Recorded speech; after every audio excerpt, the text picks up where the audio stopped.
Hola, enoturista curiós! Et proposem descobrir les comarques de Barcelona a través dels paisatges del vi. I si vols, amb una copa de vi a la mà. Sabies que a molts llocs del món cada vegada hi ha més turistes que volen veure la floració? Al Penedès i també al Baix Llobregat hi ha cada cop més iniciatives que aprofiten aquest turisme sostenible per aprofitar la primavera i per tastar els vins més florals. Si ets curiós, acompanya'ns en aquesta ruta Flower Power. Et proposem una ruta pel Penedès i el Baix Llobregat, paisatges de primavera, cellers, vida cirera i un restaurant per tastar plats autèntics. Sortim de casa amb ganes de que ens toqui l'aire, de trencar la blancor de la pell. Trobem molts colors.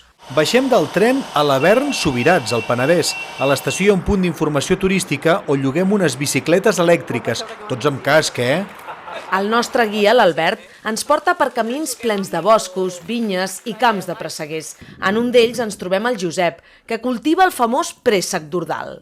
Aquí abans no passava ningú. Aquest camí que ara veieu, tu treballaves sol i ara, us diré la veritat, sembla una professor. Ara veiem molta gent, fan fotografies, ho miren, et pregunten, et responem. Pedalar fa venir set, oi? Arribem a un celler on la banda sonora és aquesta. És biodinàmic, és a dir, que no fan servir cap tipus d'adob químic. L'expressió del producte, en aquest cas vi, l'has de fer a la vinya, l'has de fer al raïm, això està claríssim. I després, doncs, a la cuina, sapigueu, quan parlo de cuina, parlo de celler, esclar, doncs sapigueu coure-ho al moment que toca, i si pots mirar doncs, la lluna i astres, millor, no? Fem un tast de vins i caves amb productes ecològics. Com que encara no és temporada de préssec, ens traiem el desig. Un foie que fan expressament pel maridatge que està fet amb préssec d'Ordal. Aquí fem el nostre bany de sol de primavera. Però el sol es comença a amagar i arriba la pluja. Són les coses de la primavera. En aquest celler som pioners en agricultura ecològica i deuen mirar el temps. Sort que ho tenien tot previst. A la sala de botes ens han parat una taula amb melmelades artesanes de proximitat. El que realment juga bé amb el préssec són els vins blancs, aquests més afruitats, els escumosos, és a dir, que intentem buscar aquesta cosa més estiuenca, no? És un maridatge exquisit i original. Amb aquesta dolçor a la boca saltem al Baix Llobregat. Hi ha un celler únic al món que fa vins amb cirera.